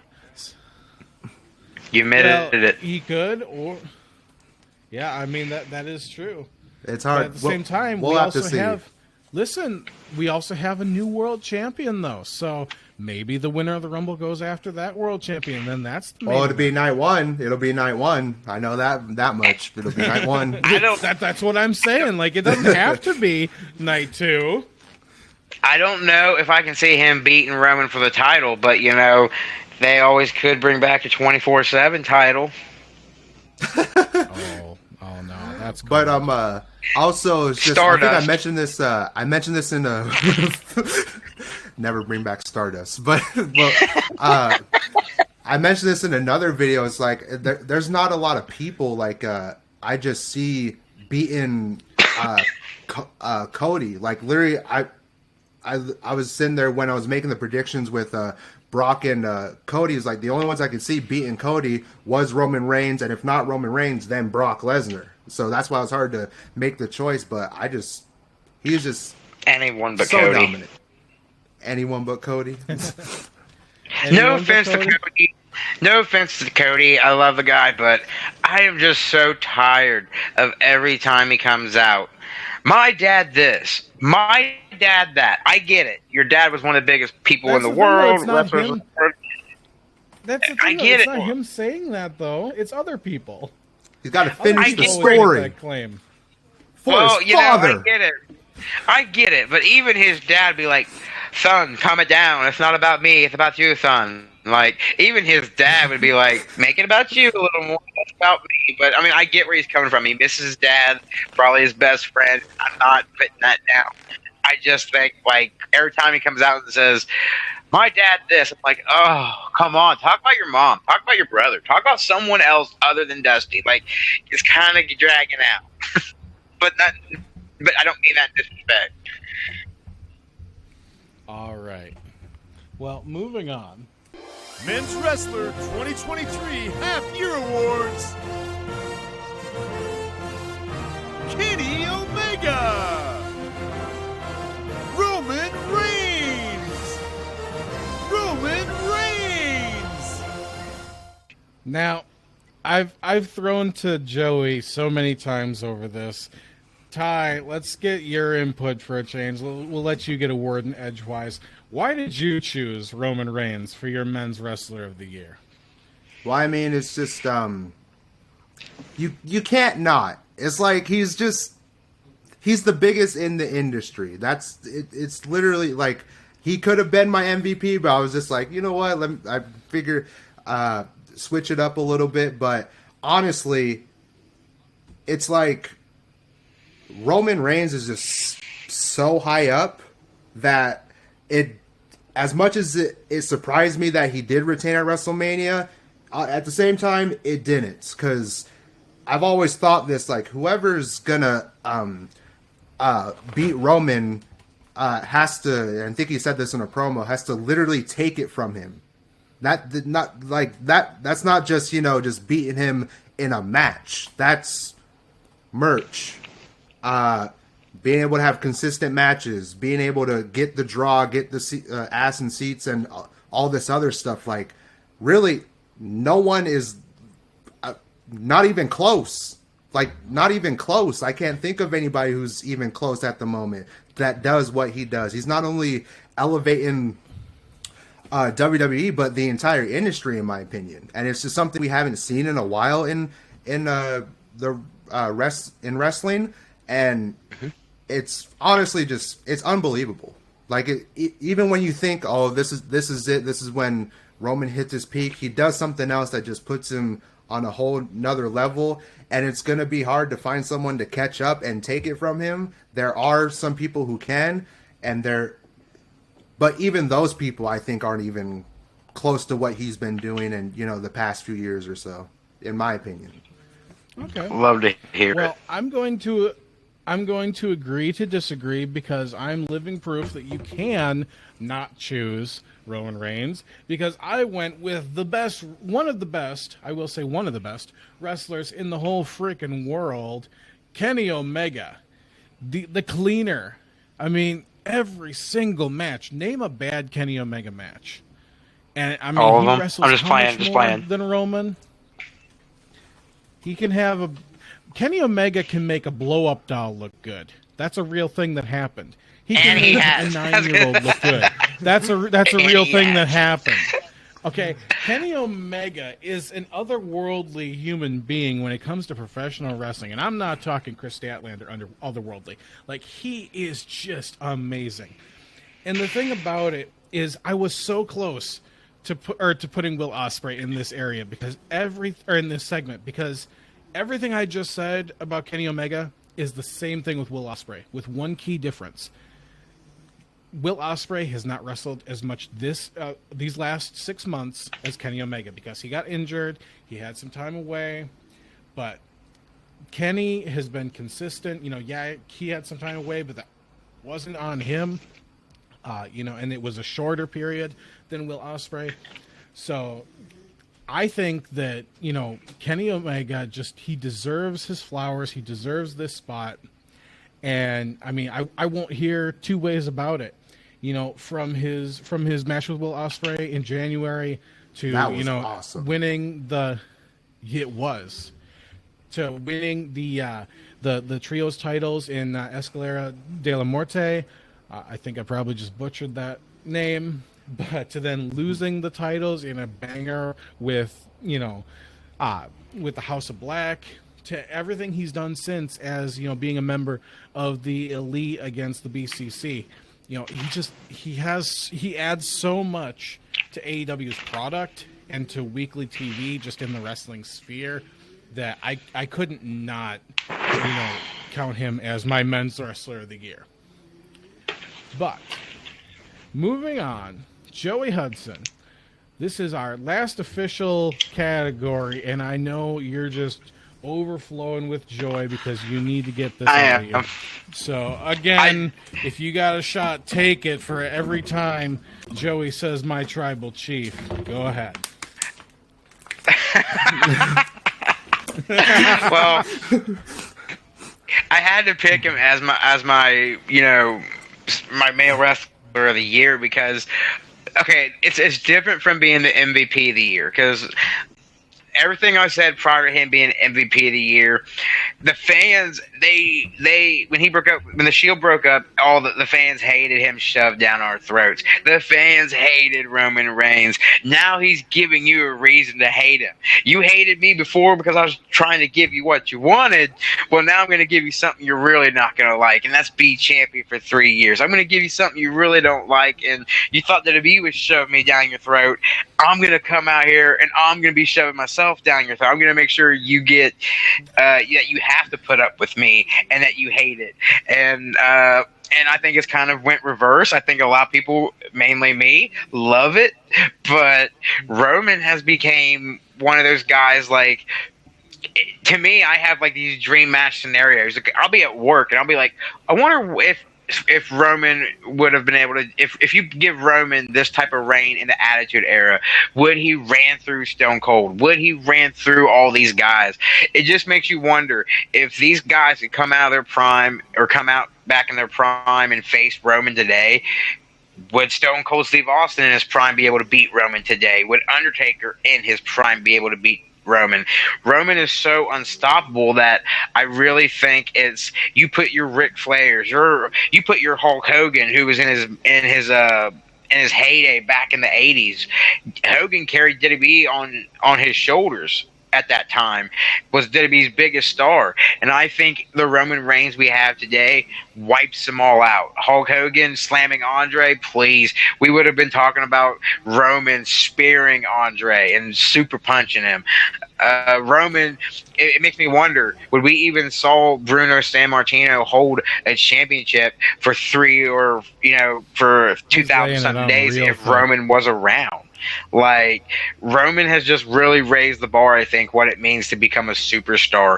So much to the point that he ain't even got to be at an event and the Usos and Heyman and everyone's talking about him. Even when he's not there at the pay-per-view defending the title, deep down, that those titles are what these guys are fighting for. So Roman's just, he is an MVP, but to me, he is the male superstar of half the year and for many years to come, because even after this reign's over, we'll still be talking about it. We'll still be talking about it like we are the Andre Slam at WrestleMania 3 and the Undertaker streak ended 10 years ago. Even when this streak ends, we'll be talking about it 10, 15, 20 years from now. And that's what makes him the superstar of the half a year or the decade for me, because he really has taken this Roman Reigns we couldn't stand, and he's took it up like 100 times more. Well, God knows that you'll be talking about him. I'll be telling my great. Never shut up. That's the only reason I hope to have great grandkids, so I can be around just to when tell I'm about Roman Reigns. Yeah, be around at 101, and they'll be talking about like their biggest wrestler in their day, and I'll be like, you guys, back in my day, we had Roman Reigns, the tribal chief, and you have no idea what wrestling is. All right. Well, we have just a couple of single awards to give out now. So I'm just going to let these kind of wash over you guys, and then we'll talk about them. Honorable Additions 2023 Half-Year Awards. Seth freaking Rollins Award, Seth Rollins. Howard Finkel Award, Samantha Irvin. Tribal Chief Bathwater Award, Joey Hudson.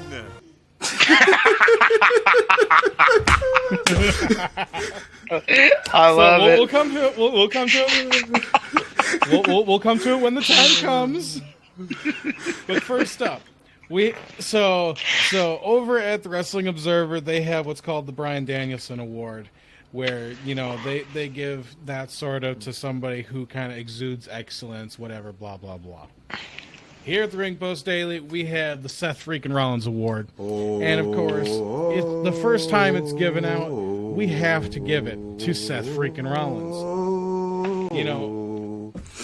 He is a superstar. I love it. He just exudes that undeniable talent, the charisma, the star power, the work ethic. He's got everything in it. And then on top of that, he's maintained the level that he is at and those qualities in the face of, the bad booking, in the face of losing almost every one of his feuds, in the face of Roman being in the middle of his 3-year reign. So, I mean, all this stuff that worked against Rollins, he still overcame it and still has been such an integral part of WWE that is why we are establishing, this award, this Seth freaking Rollins Award for him. Do you guys have any thoughts about it? I mean, Seth is just, you said it all, Jesse. Like, Seth's the one who got me back into watching wrestling again in 2020, 2019, because I remember, of course he was on top in 2019, and during that reign, I remember it was around the time I first moved down here. to Washington, and he Stomping Ground, which I know a lot of people don't like to remember that one, but was here in Tacoma, and he faced Baron Corbin, and I think Lacey Evans was the special guest ref or whatever. Me and my brother went to go see it live, and I just remember just cheering the loudest for Seth, and then because for a while I had gone without watching wrestling, and as soon as everything changed, I started watching it later 2019 when he introduced the Messiah character. He came, and then ended up going with that through 2020. He was my favorite to watch in 2020. Then he went away for a while, I think, Survivor Series 2020. Came back, Royal Rumble 2021, and that was sort of the origin of the Drip God. And, he used to come out with, used to be just suits. He just come out with very flashy suits or, suits that would look good. And I saw him develop into it, and then he got the new theme. And then it became more...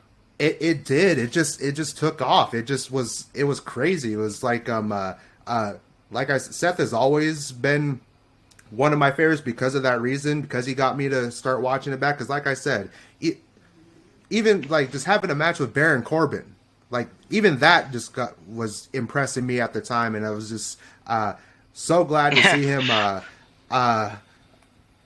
finally be the inaugural World Heavyweight Champion. He's on top of the world right now. And I mean, well, he has been for a while now, but just to have him finally win a title and actually defend it, and just seeing him with a world title reign again, since not seeing it since 2019, I don't see it stopping from here. He can grow and elevate that title, elevate everybody on the roster. And like I said, he freaking, as much as I gave Priest for that match on Raw for him jobbing to Seth, Seth he made Priest look good as well. Priest was dominating most of that match, and just seeing where he's grown from now, and seeing how much engagement he has with the fans, it's phenomenal work. Absolutely. Joey, anything to add? I just think he's one of those wrestlers that you put him in any role and he can succeed in it.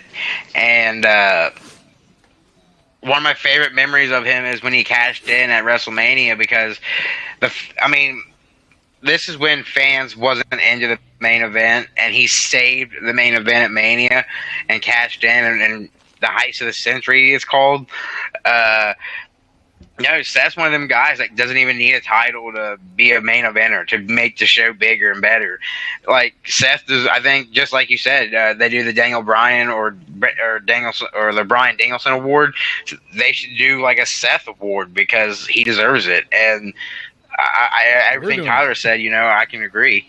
Yeah, we're doing that. That's what I'm saying. He just deserves his own category, because one day, right now, we talk about Shawn Michaels being, when I think about the '90s, I think about Shawn Michaels and how great he was back in the day. Years and years from now, after he's retired, I think we'll be talking about Seth Rollins in the same light. Absolutely, and I really feel like Seth Rollins is sort of this generation's Bryan Danielson, and he's just going to have such a lasting power, and he's going to have that, like you guys said, he's got that, that sort of big personality and the, recognizability that he is like the next Shawn Michaels, where, he is going to be kind of the measuring stick going forward, I think, and for years to come. And as we go through these awards, and as we continue and we do the year-end awards, and we do next year's half-year awards, this is something that's going to keep going on. It won't always obviously be Seth Rollins that we pick for this award. I'll obviously open it up, and then all three of us will make our picks from going forward. But there couldn't be anyone else to receive this award as the inaugural recipient of it. For sure. I always said that if I could see Shawn Michaels really get back into training and do a WrestleMania match, and I understand Shawn's last match we don't want to talk about, but if Shawn was to come out and give it his all in one final WrestleMania match, two picks. either AJ Styles, which I think would be, marquee match that put butts in seats, Phenomenal. or Michaels versus Rollins. And I feel like, I feel like AJ got Undertaker's last match, so if anybody was going to get Shawn, it should be Rollins. But yeah, I totally get what you're throwing down there. Next up, we have the Howard Finkel Award. Again, this is an inaugural award. Recipient is Samantha Irvin. And specifically, give some applause, give her flowers. She is just an amazing, thunderous, booming voice that has carried WWE, especially with Roman Reigns, whether it was the people who were opposite him or the people he was associated with. And she's just added the big fight atmosphere. Yeah, she has added that big fight feel to everything that the whole bloodline and everything that WWE really has been, doing over the past 6 months. And I mean, she was doing it even before then. But, especially these last, couple of months here, she has just been phenomenal. And we want to recognize her as a very gifted announcer. And so that's obviously the namesake, Howard Finkel. There's no bigger announcer in wrestling history than Howard Finkel. So we couldn't name it anything other than the Howard Finkel Award. But, congratulations to Samantha Irvin, the inaugural recipient of the Howard Finkel Award. Anything to add? I do remember seeing when she when they did the whole draft and she went to Raw with Ricochet because they're really dating. I remember I'm in a bunch of wrestling groups. Yeah, I'm like in a bunch of wrestling groups on Facebook, and I only stay in touch with like a couple of them. And there were people that were saying, I'm really gonna miss the way she pronounces Gunther's name and this person's name. And then when they got drafted to Raw, they were like, she's on Raw, so she can announce Gunther. I know, but when I saw that when she was going to Raw and Gunther and them wasn't announced yet, people were like depressed that she wasn't going to be able to pronounce certain people's names. And then when like people like Gunther did get drafted to Raw, they were like, yes, it ain't going to get butchered by the other guy. She's going to get to do it still. And then I see her doing them videos, like WWE will clip it, and you'll see her announcing and just having the time of her life. Like, dude, that is so cool. Like, when I saw that, I think that's one of the videos I sent you guys when I said when you really do enjoy going to work every day and you love your job, like you can tell she really does love what she does for a living, and that's what I like seeing. Just someone so enthusiastic that they love the job so much to go in, just enthusiastic, all smiles, and plus Ricochet's a lucky guy. I agree. But moving on, we have one last very special award to give. And that is the Tribal Chief Bathwater Award. Our first recipient, and probably going to be the only recipient of this award, Joey Hudson. Tell us how you feel in this moment, being the only host of Ring Post Daily to receive an award here in the half years. How do you feel about being the recipient of this award? Fucking amazing! This is awesome. I never would have imagined I'd win an award for my Roman Reigns whatchamacallit, dedication and love, but I did, and that's all that matters, dude. I'm gonna get that printed off or something and make that a real thing on my wall, because if there's one thing I take away from this podcast, it's gonna be that award for my ungodly worshiping toward Roman Reigns. Like, what the heck? I thought you were joking about that. I thought that was just something you made up, and then I saw it on the actual thing. I was like, oh god. I thought it too. I was like, wait, and that's why I couldn't stop laughing. I was like, Joy probably does this every morning, just. Hey, they said if they made Roman Reigns cologne, if they made Roman Reigns this or that, I'd look into buying it. But if I ever meet Roman Reigns, I'm gonna show him that picture and be like, dude, I only came in this line once to tell you that I acknowledge you, and two, to show you this picture and explain to him, like, yeah, we did these half-year awards on our show, and I won this, pretty much this a Roman Reigns obsession award, like. You are truly his biggest fan, and nobody is more deserving of this award than you. But gentlemen, we now bring. I feel like I should be in Paul Heyman's shoes right now. Like, come on, Paul, I can totally raise the bar with what you're doing. Rise up, my tribal chief. But anyways, we are moving to the end of this great half year awards that we've had here. I think this has made a lot of groundwork for future awards ceremonies, and I really appreciate the work we put into this. So more to come. Any closing thoughts? Any closing thoughts, gentlemen, for the first annual Ring Post Daily Half Year Awards 2023? Acknowledge the one. Who's that? Which is me, because Roman I'm Reigns. the RPD No, it's Prophecy Roman Champion. Reigns. It's Roman Reigns. Not for long. All not I can for say, And I can't wait to have my belt. I feel so naked without it, but the ultimate heels in the business, the U.S. Postal Service, has not delivered my belt. I'm surprised you ain't made like no promos. Like, damn I'm it, gonna make like a paper belt. Damn, dude, you should have I'm just really. gonna hold up a little sign like Wile E. Coyote. Damn you, USPS.